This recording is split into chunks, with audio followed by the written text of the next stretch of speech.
Hello， 各位同学，我们现在是在广州一个很大的这个露营广场啊。那在我身后呢，就是全新的这个小鹏的 X9。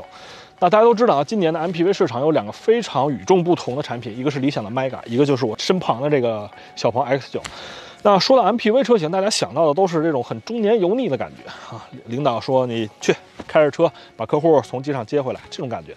那这个车其实开起来并没有那种很中年油腻的感觉。首先外观上面，其次啊，它整个的这个感觉让我们觉得很科幻。那首先我们来看一下外观吧。前头我们这块不用说了啊，是一个小鹏的家族式的这种前脸的设计，很大气。然后我们重点来侧面去看一下，前后的风挡仰角非常的锐。那这个车开起来，总之啊，不太像那种司机或者是代驾驶的那种人，是一个很潮爸潮妈的那种感觉。然后我们来整个看一下侧后面，如果这个车是一个黑色的话，它的这些荧光面，你看它的折角基本上都是硬折角，直着下来的。然后如果是一个深色车漆的话，这个车的荧光面会非常的好看，非常的科幻。后面后排这块是我这台车第一个惊到的地方，后备箱的开口真的巨大，如果是一个小朋友的话，你直接站着可以走进去。然后我们来看一下纵向的这个空间啊，就上下的这个空间，这个是我们常规的这种大的摄影包，我放在里面，纵向的空间是完全没问题的。那这个坑啊，不只是让你来放这个行李的，第三排的座椅可以向前翻折，然后塞进后排的这个大坑里面。同样的这些动作啊，都是电动完成的。好，那既然说到 MPV 车型，我们来看看车里面怎么样。OK， 那我们来内饰里面看一下，还是这种简约的设计风格。那前面呢是一个2辐式的方向盘，中间的这个屏幕呢也有很多的升级，比如说 UI 上面的一些更新啊，同时现在支持分屏了，你可以同时导航啊，或者是一些其他软件同时开。另外呢，车里面的这个车外监测系统啊，可以一直显示车外的状况了，比如说我现在可以看到外面有摄影师、有其他的车辆等等。那中间呢，扶手箱这块，扶手箱前面啊有2个这个无线充电的面板，中间2个这个杯架，然后中间手套箱的这个空间其实是巨大的，像我们这样的信封完全平着放里面是没有问题的。像这样的水，你可以垂直的放2个，放躺下，这是完全没问题的。前排呢基本上能说的就这么多，我们去2、3排看一眼 MPV 车型嘛，重点在2、3排，对吧？那首先说一下啊，我们这台试驾车呢是选装了中间第2排的2个零重力座椅的。如果你不去选装这个零重力座椅的话，中间会留给你一个180毫米的中间通道，你进入第3排会更加的方便。但是啊，这些什么座椅按摩、通风啊，还有这个加热，基本上也是都给你的。当然我们现在要试一下这个零重力座椅啊。当我们打开这个零重力座椅的时候，其实能干一件事，就是把电视打开。那沙发、彩电现在都有了，冰箱是不是还得有？一会儿我们再说。这个零重力座椅和我们其他的一些传统的零重力座椅可能不太一样啊，它真的是带这种俯仰角，很大的俯仰角，我能真真正正的像躺下来一样去看这个电视。同样，这个电视的操作也非常的细节。这个小遥控器的设计，大家看到了吗？上面是一块完整的这个触控板，你可以像鼠标一样去使用它。然后同时呢，它还带2个非常实用的小的操作条，像我们现在屏幕上显示的这种横向去拖动的内容，我们可以在底部这样横向的去拖动它。然后呢，我们同时呢也有一些垂直的这种目录，我们也可以从右边这样垂直的去拖动它。这个和我们电脑的这个使用逻辑基本上是一样的。然后同时呢，它的操作非常丝滑，我觉得这个小遥控器的设计真的值得点赞啊。同样，你也不用担心这个东西它会丢掉。这个车上面有一个专属于它的这个放置的位置，就是在这个前排的座椅的靠背里面有一个这样的小口袋，是专门为它设计的。像这样塞到里面，你就不用去担心这个遥控器在车里面乱丢乱放，最终找不到。来，我们看一下这个冰箱啊，这个冰箱呢是同时能容纳像脉动这么大瓶子的水8瓶，然后0到50度是可以正常工作的。那同时呢，后排的这个空调呢也是给我们一个大满配，这个自动空调啊、分区控制都是可以实现的。那既然说到 MPV 车型啊，第3排不得不说，我们现在把第2排调到一个比较标准的坐姿，也就是大概腿部空间我给它剩2拳啊，也别1拳了，给它剩2拳。前面是一个我标准的这个坐姿，我们留2拳左右的这个距离。我们去看看第3排的空间怎么样。对于我这个有点小胖的身材啊。那另外说一点啊，这台车基本上你能看见的所有的这种推拉的操作，或者是这种抽拉的操作，除了司机上面的那个小天窗，很小很小那个天窗之外，所有都是电动的。来，后排第3排我们看一下啊，同样这些进入第3排的这些操作也都是一键电动。这个车真的很卷。首先第3排如果我坐直了的话啊，是一个1拳左右的这个腿部空间，我可以往下出溜一点，头部空间是完全不会受到影响的。大家可以看到后排的这个斜坡是在我脑袋后面的。同时呢，我们说一下啊，很多的 MPV 车型，大家可以看到它的设计安不安全，其实就在这儿，地柱是在我后面的。那我们可以看到很多日系车啊，尤其这个埃尔法或者是重点什么车我们就不提了啊，它的地柱呢是在后排的前面的。它为了掏出更多的这个第3排空间和这个储物空间的话，它要牺牲掉很多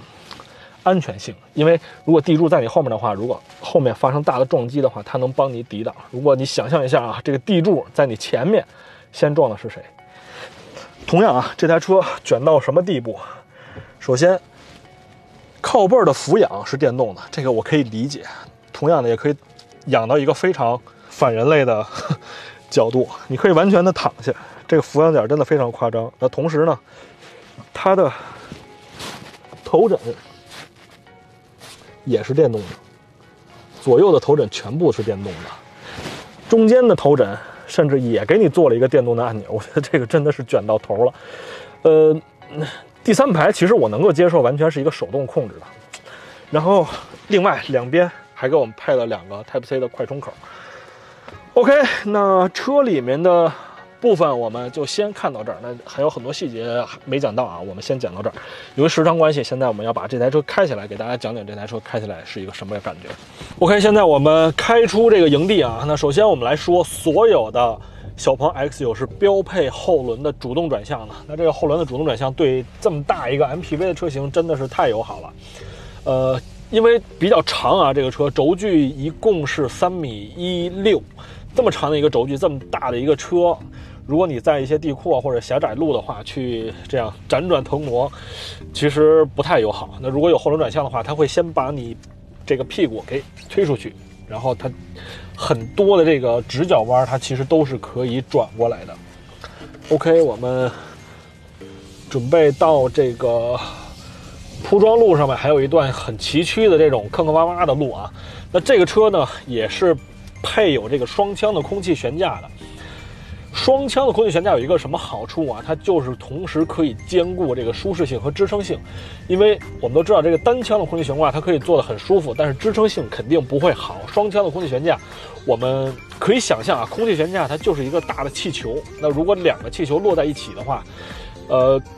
它同时可以具备一些这种弹簧的这种特性。如果是单独一个大气球的话，上下的这个行程很大，但是如果它要升得很高，或者是有一定的这个硬度的话，它会变得不舒服，就是这个气球把气充满了那种感觉，大家想象一下。那我们来说一下这台车一共分几个配置啊？一共分2个，是单电机和双电机版本。那单电机呢是一个前驱的车型，前轴235千瓦，然后如果是双电机，后轴会再配一个135千瓦的电机。那同样的，这个车一共分3个续航里程，610公里的标准，702公里的长续航，还有一个640公里的这个4驱的版本。那我们来说一下整个开起来的感觉啊。小鹏 X9 其实不太像我们正常理解到的那种 MPV 车型，有点笨重那种感觉。它其实首先开上去，你第一感觉就是转向的响应非常的快，因为它有一个后轮转向嘛。后轮转向的这个角度在70公里以下都是反向去转的，也就是说你转动前面的这个转向轮的话，后面是相反的，想把屁股给你推出去。这样的方式呢，其实可以得到很大程度的这个，首先车身稳定性，然后车头的灵活性，因为它屁股先过去了，帮助车头去转向，这种感觉。那另外我们说一下这台车的单电机版本，100公里加速可以做到7秒多。我觉得如果是 MPV 车型的话，7秒够了吧，完完全全足够。这台车是让你去有一个很好的行驶质感，在路上去开的，并不是让你去跑加速的，对吧？另外我们说一下这台车静谧感呀，包括前后的这个俯仰的抑制，真的做得非常的好。因为正常我们来讲长轴距的车啊，比较好去做这种前后俯仰抑制，但是由于传统的这种 MPV 车型，它想要更多的舒适性，它会把前后的这个弹簧做得很软，也就是这台车其实没有什么支撑性。那到了电动时代，这个车身的结构，包括它很多的这些设计，都是可以做得很理想化的，尤其是悬挂这一部分，因为它没有这个大的发动机或者是变速箱的总成部件去侵占它的这个底盘设计的空间了。那我们再去比较做重的刹车或者是这种快速转向的时候，这台车的俯仰啊，包括侧倾的抑制做的其实是相对于 MPV 车型要好太多了。所以这台车你看啊，我去大角度转向的时候，其实有一点点不真实的感觉，你会感觉这么大一个车有这么灵活的一个转向的特性，然后包括开起来也不太像是一个大 MPV 车型，因为这台车2吨多呀，然后整个开起来那种轻盈感，然后包括现在大家可以到我80公里去拐这个弯儿，真的可以做到非常的轻盈，而且它的这个横摆的响应做的比较激烈，然后你稍微在弯里边带一点点方向，很快车头或者车尾就有响应，这个感觉是轿车或者是一些这种很小很短轴的车上才会出现的。那另外我们说一下这台车刹车系统的标定，因为我们做小鹏 G6 或者是 G9 的试驾的时候，真的它的刹车踏板的这个标定呢做的稍微有一点点怎么说呢，撞墙感，但是这台车做的很殷实，你去踩这个刹车踏板，动能回收和真正卡钳去捏刹车盘的那个刹车力配合的很好。我们刚才一路上过来是用的标准和舒适这2个模式，那一会儿呢我们切换到运动来试一下这台车到底 MPV 车型能有多运动。我们现在来切一下吧。标准和舒适呢其实就是非常适合我们日常去驾驶，然后基本上没有什么路感。然后现在我们把转向助力调成运动，把刹车踏板的脚感调成运动，我们来试一下啊。OK， 我们做一脚刹车，它会刹车踏板会变得更加的殷实，然后整个的那种回馈力会变得更加的硬，因为毕竟是一个电控的刹车踏板，它可以把你的脚感随时随地的去做调整。然后悬架的高度我们现在调的是较高，然后现在我们升到最高来看看啊。那这个车的悬架呢，刚才说的是双腔的空气弹簧，然后同样的也有 CDC 连续可调阻尼的这个中间的避震器。那一般来说啊，单腔的这个空气弹簧如果调到最高的话，其实没有办法去正常的行驶的，那会变得很硬，就是刚才我们说到那个气球的比喻。那现在呢，我基本上拴到最高之后，还是依旧是非常舒服的，整个行驶起来的质感呀，包括整个车的俯仰抑制也是做的相当 OK 的。然后同样的，悬架也有很大的行程。刚才我们去做这种很大俯仰的时候，过这种很大俯仰坡度的时候，同样悬挂的行程是有的，因为它可以做到既软又高，但是单腔的空气弹簧就做不到这一点。OK， 其实这台车我觉得已经算是非常完美，能 get 到很多人去买 MPV 那个理想中的 MPV 到底是一个什么样子。我觉得这台车价格一定不要高，我觉得40左右的这个区间是很多人可以接受的。因为理想小鹏 G6 啊，为什么能够卖得好，就是因为它价格定的真的太符合大众的预期了，所以它会变成爆款。我觉得这台车如果价格合适的话，它肯定会成为下一个爆款。因为这台车甭管是日常你开起来啊，或者是你拉着朋友家人去出行的话，真的是一个比较完美的出行的解决方案。现在都不聊这个开起来的感觉了，这个车基本上就是一个出行的解决方案，甚至你可以开着它每天去通勤也是 OK 的。OK， 这期节目我们就先拍到这儿。有什么想问的关于小鹏 X9 的更多的详细的问题，我们屏幕下方可以留言。咱们下回见，拜拜。这里是懂车帝聚光电厂栏目新能源新车手册，关注栏目更多新能源信息和你分享。